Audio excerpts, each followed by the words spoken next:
Welcome back to Decades of Dominance with Sean and Joe. We're going to do part 4 of our best ball draft, rounds 13, 14, 15, and 16.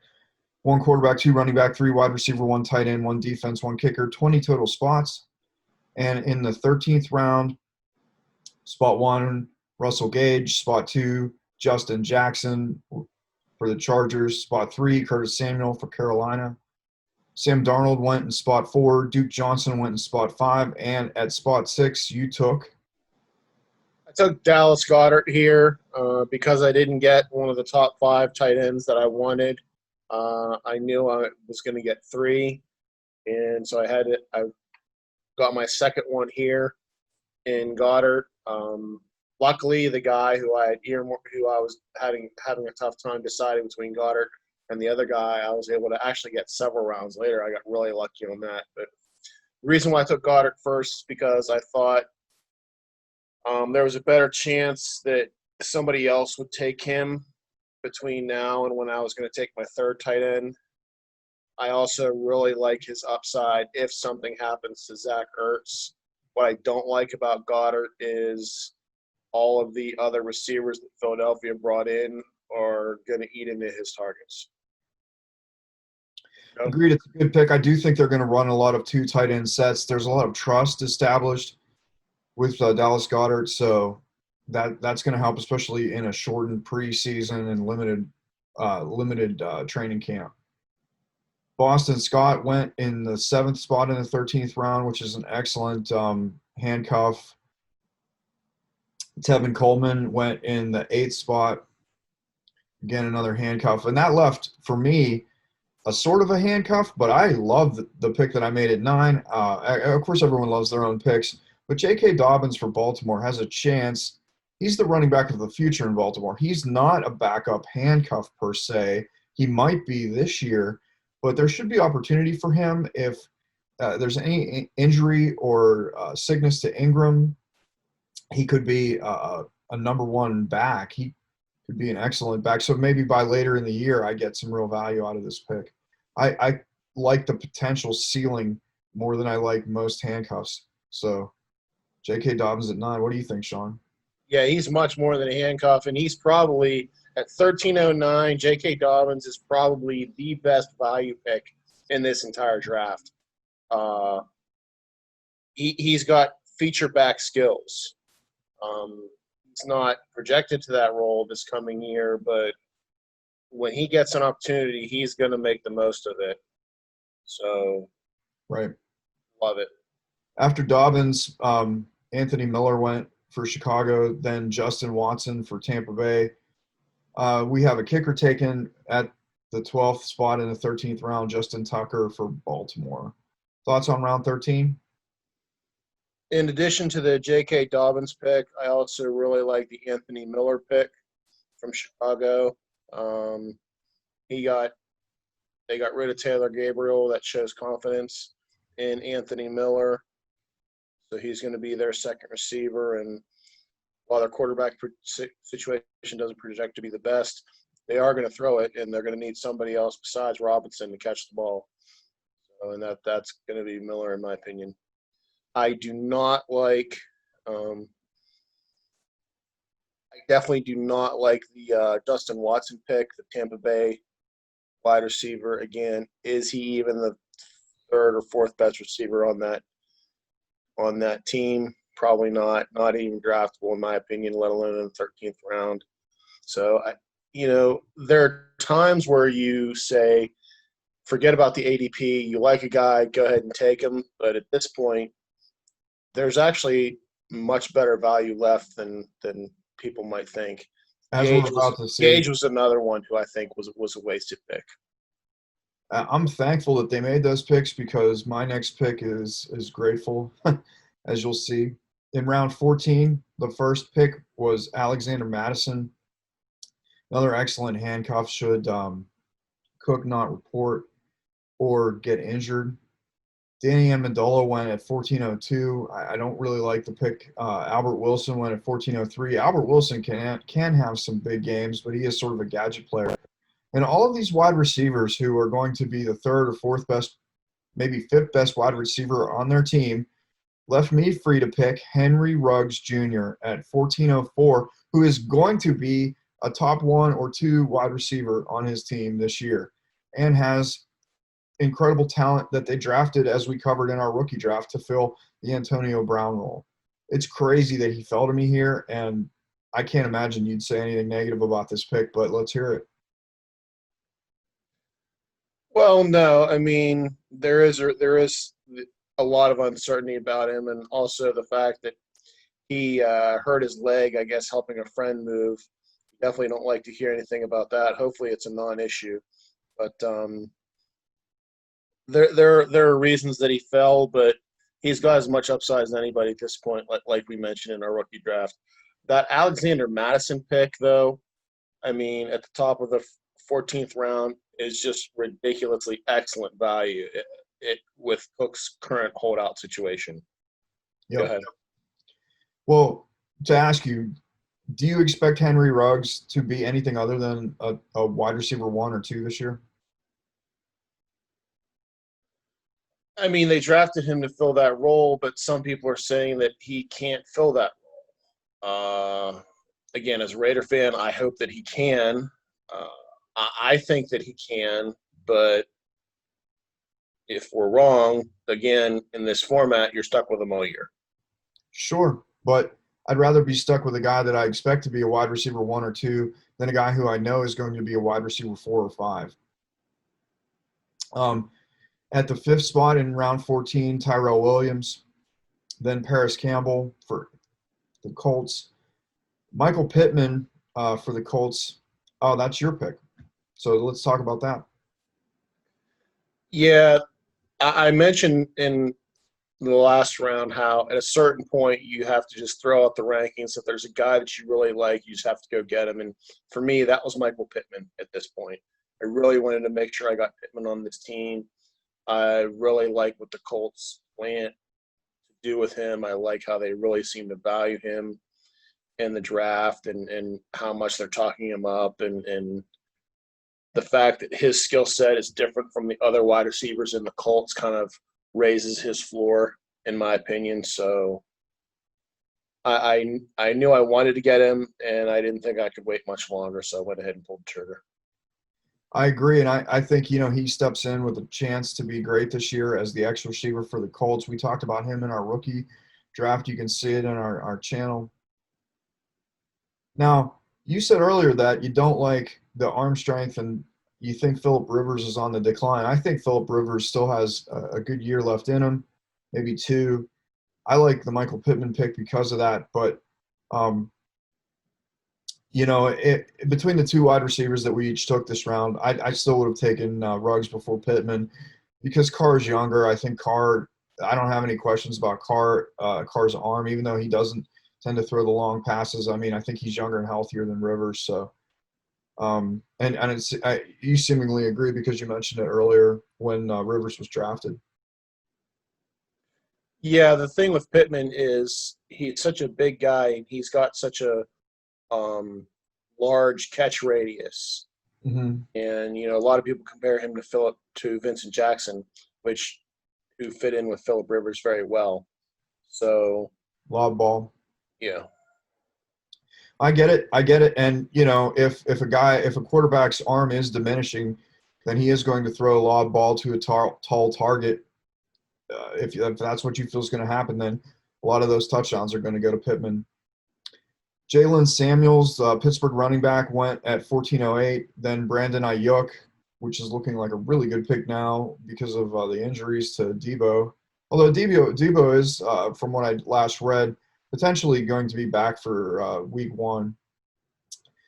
At the 10th spot, Harrison Butker, place kicker for Kansas City. Then Darrell Henderson for the Rams, running back for the Rams. And finally, with the final pick in the 14th round, Adam Humphries, Tennessee wide receiver. Thoughts on round 14? Yeah, I do like the Paris Campbell pick. He was drafted in the first round, I believe, last year. So I think people are giving up on him a little too early.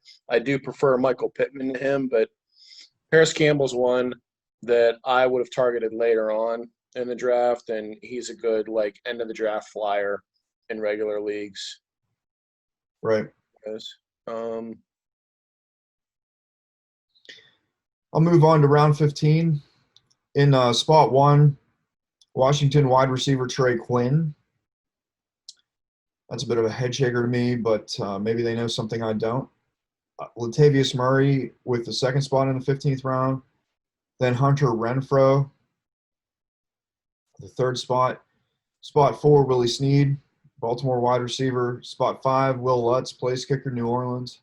And at spot 6 in the 15th round, you took. I took Preston Williams here. I was a lot happier with the pick when I made it than I am now. I'm getting more and more worried about him being able to fully recover from his injury history. I know he fell in the real draft 2 years ago because of off the field concerns, but when he had actually gone on the field, he actually looked as good, if not better, than Devontae Parker at points for Miami. And, Parker obviously went a long time ago. So I like Williams' upside, but there's also a lot to not like about him. But as my wide receiver 5 in the middle of the 15th round, he's got a decent shot as anybody at this point. Gotta love it. And he's got a new rookie quarterback in Tua. He's 6'5". So he's the kind of target that you don't necessarily need a lot of reps to be able to throw a lob ball to. And that's something that I really like about him. Assuming he comes back from his injury, I think you could have an absolute steal here. If he doesn't, then you didn't waste anything more than a 15th round pick. With the 7th spot in the 15th round went the Pittsburgh Steelers defense, which should be a strong defense. They've got everybody returning. Then Allen Hurns at 15-8, Miami wide receiver. At the 9th spot in the 15th round, I took the Baltimore Ravens defense. I think Baltimore's going to be a top team again this year. They're going to score a lot of points. They have a good defense, and teams are going to be playing comeback against the Ravens, which is going to lead to a lot of ball hawking and sack opportunities for this defense to have potential pick sixes, fumble recoveries for touchdowns, and simply a lot of sacks and turnovers. So I wanted to grab a top defense in the 15th round, and I feel like I did it. Sean? Yeah, I agree.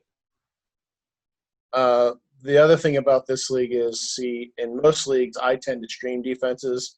I will pick the best one based on the matchup of the guys of the defenses that are available that week based on the matchup, and pretty much go with a different defense almost every single week. But you can't do that in this type of league. So it is important to get a defense that's going to be solid week in and week out, and the Ravens defense has proven to be that. Plus, they made some excellent additions in the offseason. Last Campbell, just a piece. Yeah. Deshaun Jackson went with the 10th pick in the 15th round. That could be a monster pick if he stays healthy.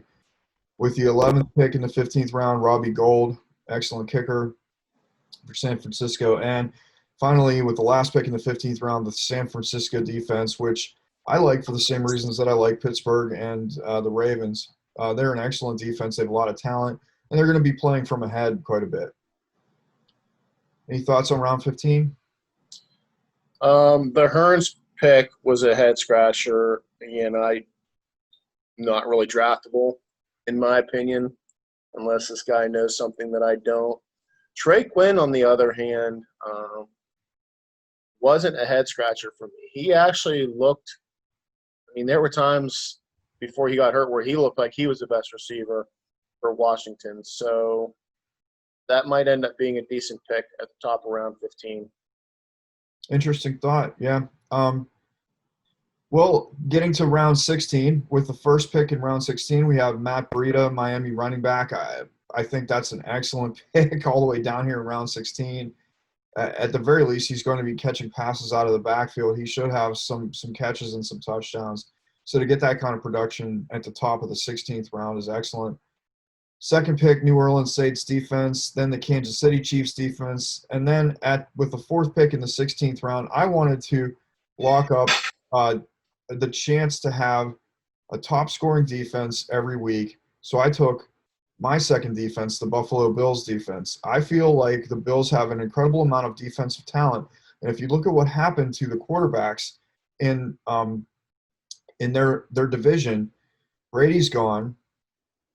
Now Cam Newton's going to have to learn a new system. Miami's got a rookie quarterback, and the Jets are the Jets. So there's a lot of opportunity for the defense to recover some turnovers and, score some touchdowns. So I feel like I have solved my defensive position for the entire year, and I could win weeks because of it. Sean? Yeah, definitely. You did set yourself up to get two, probably top 5, at the very least top 10 defenses, and didn't have to spend too much to get them.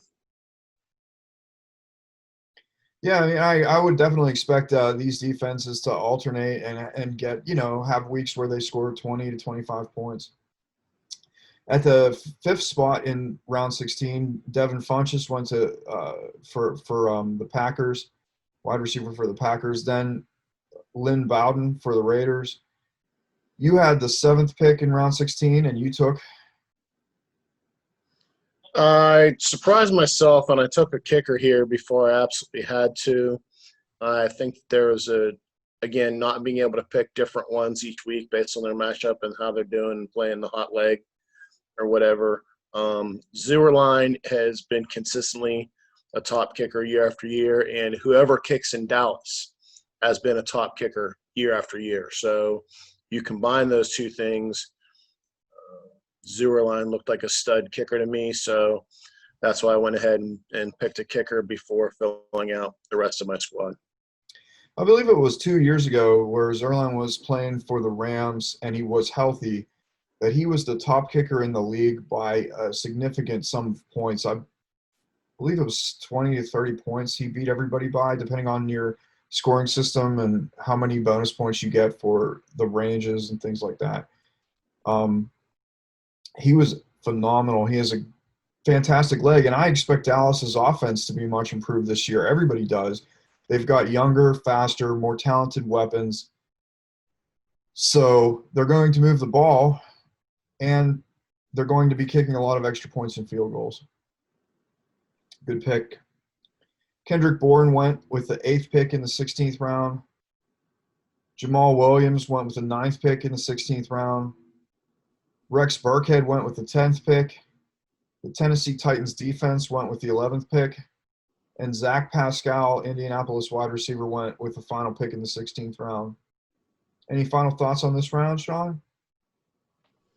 And normally round 16 is the end of most people's drafts, but you've got to realize here there's still 4 rounds left after round 16 here. So some of these flyers that people took, like Lynn Bowden, for example, I think it's just with 4 rounds left, I think it's just too early to take flyers on guys like that. Right.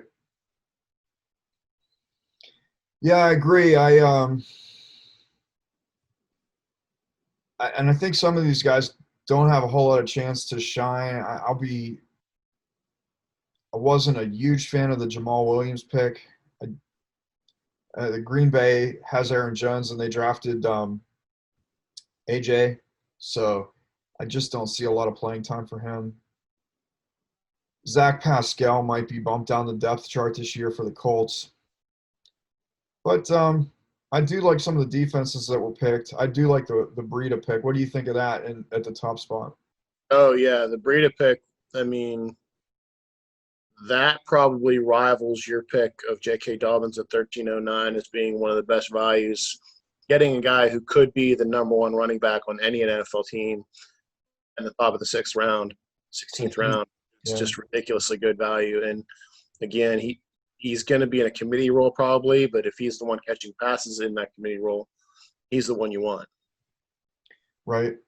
Well, we've got one more episode to go to complete our best ball draft, and we will see you for episode 5 of our best ball draft. Signing out.